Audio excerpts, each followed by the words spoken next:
Saudações fraternas a você que acompanha o programa Biografia pela FEB TV. Hoje nós vamos conversar a respeito de uma personagem ilustre que se chama William Crookes. Dentre nós espíritas, William Crookes é mais conhecido em função dos trabalhos que ele realizou de pesquisa relativas aos fenômenos de materialização com a médium Florence Cook. William Crookes, ele foi físico, químico em Londres, ele se formou em Londres, era considerado muito dedicado, muito aplicado durante os seus estudos preparatórios. Ele era o mais velho de 17 filhos. O pai dele fazia ternos, então o William Crookes teve uma família muito numerosa. E o pai dele tinha alfaiataria em Londres. Ele estudou durante a juventude dele no Colégio Real de Química em Londres. O seu primeiro trabalho ele foi ajudar um químico muito conhecido chamado Hofmann, mas já em 1854 ele entrou como ajudante no Observatório de Oxford. William Crookes, ele em seguida também começou a trabalhar como professor na Universidade de Chester e começou a juntar algum dinheirinho, como professor. E assim que ele pôde, ele montou o seu próprio laboratório. Isso aconteceu em 1859 e ele manteve esse laboratório até 1906. William Crookes, ele ficou conhecido e ganhou fama na sua época em função da sua dedicação. Ele perseguia com muita dedicação e as pesquisas que ele fazia na busca efetivamente de respostas.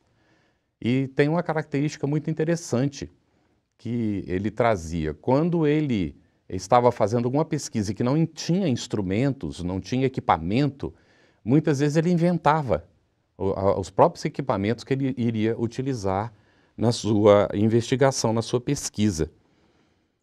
Em 1861, William Crookes já tinha algum trabalho desenvolvido e foi fazer sua primeira descoberta. Mas antes de falar sobre as descobertas de William Crookes, que nós vamos tratar no segundo bloco, nós gostaríamos de comentar a respeito das fotografias que aparecem de William Crookes, que a gente faz uma busca na internet e normalmente você vai encontrar fotografias dele de um período em que ele já estava mais velho, Se a gente faz as contas do nascimento dele, olha, de 1832 a 1819, 87 anos ele teve de vida, não é? E as fotografias aparecem com barba, um bigode assim pontiagudo, que era característica da época. Os homens usavam esse tipo de bigode, não é, pontiagudo, e a barbicha também meio pontuda. Então ele era um londrino típico da sua época. E era uma pessoa muito dedicada, não é, à família e ganhou dentro da sociedade um respeito muito grande, não só pelo seu trabalho profissional, mas também como cidadão, como membro da Real Academia de Ciências de Londres. Então era uma pessoa que vinha preparada naturalmente, não é, antes mesmo da sua encarnação, no mundo espiritual para um trabalho de fôlego no campo da ciência, para mais tarde vir a se integrar, então, a esse trabalho que viria a ser a demonstração em laboratório da existência do espírito. Ainda que algumas pessoas digam que há necessidade de confirmação pelos métodos da ciência atual, mas William Crookes utilizou todos os métodos da ciência do seu tempo para o estudo do fenômeno chamado de materialização. Dessa maneira, nós podemos considerar William Crookes como um verdadeiro exemplo de cidadão, de membro de família, de pessoa que se dedicou ao seu trabalho com muito afinco, com muita sinceridade e sempre na busca efetiva de resultados. Ele avançou por muitos campos, ele não se deteve apenas no campo da física, ele avançou no campo da química e fez muitas experiências. Uma das coisas interessantes é que ele trabalhou num período na busca de extrair açúcar da beterraba, não é? Então, vejam só as coisas com que ele trabalhava, às vezes coisas que a gente consideraria simples hoje, não é? Hoje, extrair açúcar da beterraba é a coisa mais fácil, da Europa se utiliza muito isso, mas no seu tempo não havia a possibilidade, o açúcar vinha da cana, não é? E não havia ainda o açúcar da beterraba. E ele trabalhou e foi quem levou, não é, ao desenvolvimento dessa técnica química, desse processamento químico que consegue extrair da beterraba o açúcar. Não tem o mesmo gosto do açúcar, né? Uma curiosidade do açúcar que sai da cana, não é? Mas ele também adoça. Hoje, naturalmente, existem muitas formas de extrair açúcar, existe todo um estudo relacionado com o assunto do envolvimento da química com açúcar, não é? E isso tem a ver com William Crookes, que era químico, naturalmente. Nós avançamos muito do tempo dele para os tempos atuais e vamos chegando à conclusão cada vez mais da necessidade de utilizar elementos naturais, não é, para a nossa alimentação, essa coisa toda que é da nossa época, mas no seu tempo o que se buscava era a solução, não é, para que as pessoas pudessem ter o doce na sua dieta, não é? Então é muito interessante esse esforço de William Crookes nesse campo. Mas não foi só a isso que ele se dedicou. Uma vez que ele abraçava uma tarefa, ele não era de desistir. Era uma pessoa que efetivamente perseguia o seu objetivo, como nós dissemos, inclusive, em sendo necessário, criando as condições. Ele fez questão de montar o próprio laboratório. E ele fez questão, quando foi necessário, de criar o próprio equipamento que seria necessário para evidenciar os resultados da experiência. E ele não partia de ideias preconcebidas. Essa era uma característica realmente do cientista. Ele não fazia pressupostos, pressuposições. Ele simplesmente pegava o fenômeno e ia examinar o fenômeno. Ele encontrava os elementos que faziam parte e passava a investigar sem ideias preconcebidas. E por isso, então, ele chegava a resultados muito interessantes nas suas pesquisas, nas suas investigações. Voltamos daqui a pouquinho, vamos para um intervalo para continuar conversando a respeito de William Crookes. Fique conosco.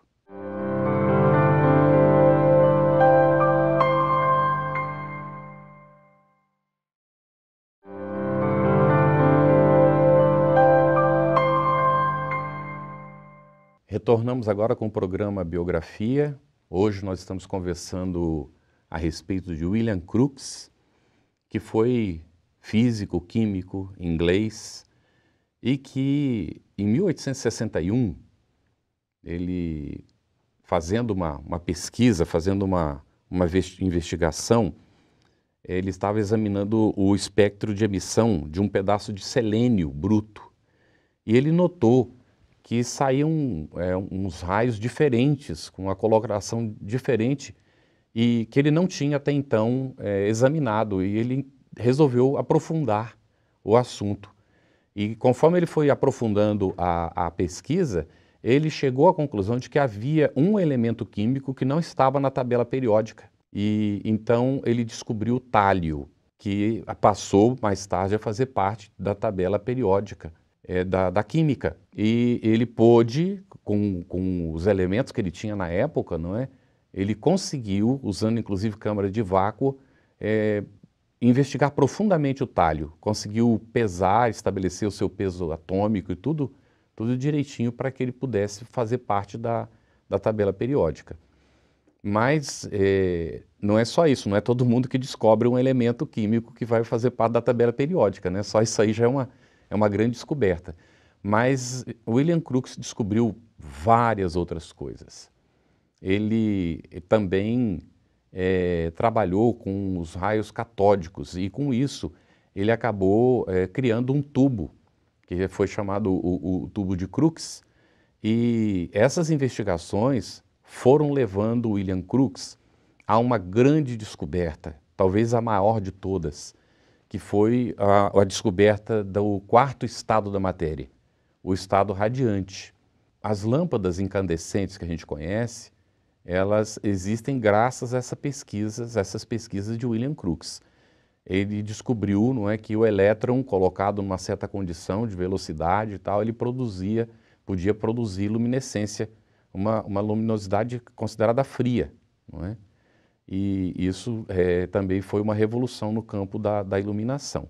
Então nós vemos que esse homem, ele trabalhou em diversas áreas, com diversas investigações, diversas pesquisas no campo da química e da física, até chegar um determinado momento em que, pertencente à Real Academia de Ciências de Londres, os colegas o convidam, né, para investigar um fenômeno que estava, de alguma maneira, despertando a atenção de muita gente, inclusive do meio científico, mas que os cientistas atribuíam aquele fenômeno à crendice popular. Afinal de contas, aquilo sempre teve no campo das crendices.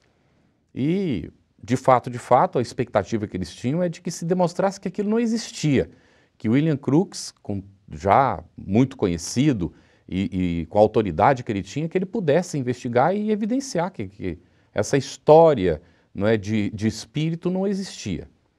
Ele começou a fazer pesquisas com alguns médiuns, mas um dia uma jovem bateu na sua porta. Era Florence Cook. Essa médium, ela tinha recebido a acusação de que ela estava fazendo fraude. Ela ainda jovem, ela não falou com a família e não pediu autorização para o pai, como era hábito na época, né? Ela era de menor. Ela foi direto a bater a porta de William Crookes para saber se ele aceitaria investigar com ela. Ela pediu então a proteção da esposa de William Crookes, porque naquela época uma moça que fosse fazer aquele tipo de trabalho com um homem, não é, que ainda que cientista, era um problema seríssimo para sua reputação. Então ela recorreu, não é, à proteção da mulher de William Crookes e, naturalmente, depois os pais aprovaram, não é, o que ela pretendia realizar, e durante 3 anos William Crookes fez a investigação com essa médium relativa às questões da materialização. Ela tinha uma capacidade muito grande, essa médium, uma doação potente de ectoplasma e que permitia a materialização dos espíritos em diversas condições. E o William Crookes, ele estabeleceu várias condições. Ele queria, não é, ele precisava de passar o fenômeno pelo rigor do critério científico. Ele não podia simplesmente ver e aceitar que estava vendo o espírito materializado e pronto, está comprovado que existe. Então, aí foi quando ele criou, inclusive, um instrumento, uns fios que passavam, né, pelo corpo da médium e que evidenciavam que ela não estava se movimentando durante o momento em que o espírito estava materializado e se apresentava na frente das pessoas. E então ele pôde, durante todo o período da investigação, ir vencendo várias barreiras. Por exemplo, uma coisa que ele queria que o espírito se materializasse à luz meridiana. E só se materializava no escuro, até então. E o espírito disse a ele que iria providenciar, iria ver o que fazer. Por que o espírito teve que dizer isso para William Crookes? Por que ele não se materializou logo na luz plena? Por que será que ele teve que pedir para William Crookes um tempo para que ele pudesse examinar se era possível, o que ele iria fazer? Outra coisa que William Crookes pediu é que ele queria ver a médium e o espírito ao mesmo tempo. E que aí o espírito também disse a ele que precisaria de algum tempo para verificar isso. Então vejam que ele foi rompendo barreiras, não é? E nós vamos explicar no outro bloco essas questões, não é? Por que o espírito precisou desse tempo? Mas William Crookes conseguiu também, durante o período, com essas materializações de Kate King, que era o espírito, pesar. Ele pesou a médium e pesou o espírito tinha mais peso do que a médium. Ele pôde tirar pedaço do cabelo, do espírito, da roupa, e que depois permaneceram, depois da desmaterialização, esses elementos que ele tirou, o pedaço da roupa, o pedaço do cabelo, e o cabelo não tinha nada a ver, era totalmente diferente do cabelo da médium. A roupa com que se apresentava o espírito era diferente da roupa que a médium utilizava. E a médium estava lá controlada dentro da cabine, ainda escura na época, não é? Com os fios que ele passou condutores, qualquer movimento que ela fizesse, ele era capaz de detectar aqui fora no salão onde o espírito estava materializado. São muitas as curiosidades relativas ao trabalho de William Crookes. Nós voltaremos daqui a pouco, depois do intervalo. Fique conosco.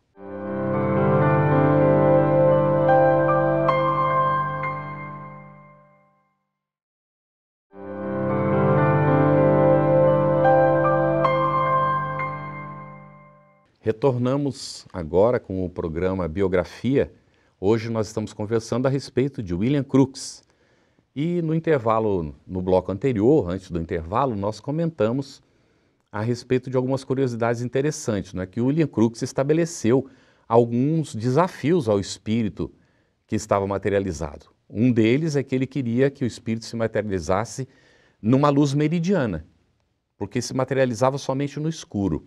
Passado um bom tempo, Kate King veio e disse a William Crookes: agora será possível, você pode acender a lâmpada.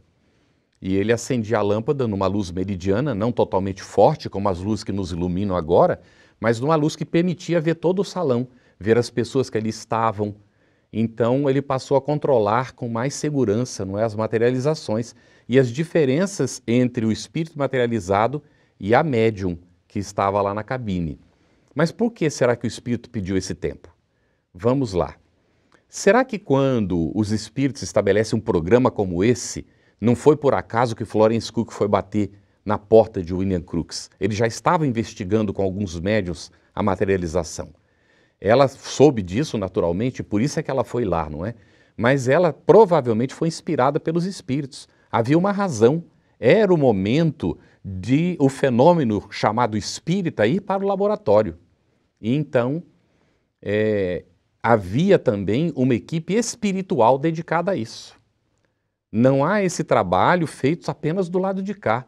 No mundo espiritual tem técnicos, equipes de trabalho, e havia necessidade de que eles encontrassem as condições de possibilitar a materialização do espírito sem ferir a médium lá na cabine em uma luz meridiana.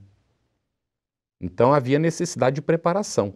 Eu posso contar para vocês, fazendo referência a um outro médium, que foi Peixotinho. Um dia, ele estava como médium na cabine, fazendo o trabalho de materialização, e as pessoas assistindo, e o rapaz encarregado da luz deu uma cochilada, né? Deu uma dormida. Já pensou dormir na frente dos espíritos materializados? Mas ficou tão comum que o indivíduo dormiu. E o espírito, num dado momento, estava dando uma mensagem, disse assim, que se acenda a vossa luz. Ele entendeu que era para acender a luz, acendeu, com o espírito materializado na frente dele, na frente de todo mundo. O que aconteceu? Sumiu o espírito, fez desapareceu. E o médium lá dentro entrou num processo dificílimo, porque o ectoplasma, que normalmente é absorvido com a ajuda dos técnicos espirituais, no retorno para a organização física do médium, progressivamente, vamos dizer em doses homeopáticas, não é? Foi absorvido de uma vez. E o médium não voltou a ser. Passados alguns dias, ele disse para a mulher dele, com voz rouquenha, com dificuldade, sol, meio-dia. E aí ela entendeu, e ele disse ainda nu. Então ela foi e colocou nu no sol ao meio-dia. E ele então conseguiu ir se recuperando. Nós nos movimentamos ou tocamos muitas vezes em fenômenos que nós não temos o domínio total. Há muita coisa que nós vamos descobrir ainda. O William Crookes, ele avançou nessas investigações, mas nós temos muitas coisas para saber ainda no nosso futuro. Tem muito campo para uma ciência que nós podemos chamar ciência espírita, e o convite para as pessoas que gostam disso, jovens que querem estudar no campo da ciência, não é, do conhecimento químico, da física, de se especializar e avançar com essas pesquisas que o William Crookes iniciou lá no passado e outros cientistas também, não é? Então, o William Crookes tinha um outro desafio que nós fizemos referência no bloco anterior. Ele queria ver a médium e o espírito ao mesmo tempo. Seria isso possível? Então, num dado dia, o espírito abriu a cortina e pediu para ele entrar. E ele pôde ver o espírito aqui com ele conversando e ao mesmo tempo a médium sentada ou deitada na cama onde ela se colocava para a materialização com os fios que ele havia colocado nela, né, para detectar qualquer tipo de movimento. Então, o que Florence Cook havia buscado era evidenciar que ela não fraudava o fenômeno. E efetivamente ela conseguiu, não é, com o auxílio de William Crookes. Mas William Crookes descobriu muito mais do que isso, não é? Ele conseguiu evidenciar efetivamente a existência do espírito, que havia algo que sobrevive à morte do corpo, porque era isso que Kate King dizia para ele, que ela havia vivido antes, havia ocupado um corpo de carne, mas que agora ela estava desmaterializada e que ela estava fazendo aquilo com permissão da espiritualidade, por um tempo determinado. Tanto é assim que quando chegou o tempo, ela o avisou.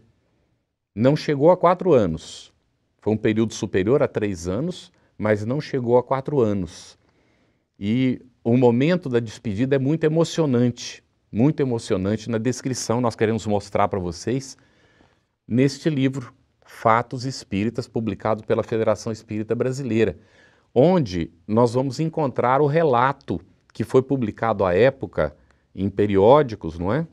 Da época, sobre esse fenômeno, sobre a investigação que fez William Crookes. Então, ele vai relatar aqui nesse livro, não é? No relatório que ele apresentou, ele apresenta toda a investigação, toda a pesquisa, todos os controles que ele fez, como é que ele trabalhou, de que forma que as coisas foram se dando e foram se evidenciando. Então, essa breve biografia que nós estamos apresentando aqui, naturalmente, não substitui a leitura do livro. Se você quer mais informação, ainda não leu, aproveite, não é? Leia e se informe, porque esse é um trabalho científico que foi feito no rigor da ciência e que evidenciou, aceitem ou não as pessoas, o fato é que evidenciou que o espírito sobrevive à morte do corpo, que o espírito é um ser pensante, que o espírito ele tem forma, que ele pode se materializar e que ele tem peso, que ele tem respiração, que ele tem vontade própria, que ele não é um autômata, não é um vaporzinho, não é um fantasma, ele na realidade é um ser vivente, ou seja, o espírito é nada mais do que nós, do outro lado, sem o corpo de carne. Isso é o que ficou evidenciado cientificamente na investigação, na pesquisa, no trabalho que foi feito por William Crookes. Mas a despedida foi muito emocionante, está aqui relatada no livro. Quando, então, o espírito conversa com a própria médium. E a médium chora, pedindo que o espírito não se vá. Tamanha ligação, afetividade que ela tinha com o espírito. Então nós vemos que, além disso, os espíritos continuam tendo emoções, continuam tendo sentimentos, eles se nos amam, seguem nos amando. Ou seja, tudo que foi evidenciado nesse programa é o que acontece na nossa vida, no nosso dia a dia, com os nossos familiares, os nossos parentes que já partiram. Finalizamos aqui o programa, desejamos a você muita paz, muita luz, que Jesus nos abençoe sempre.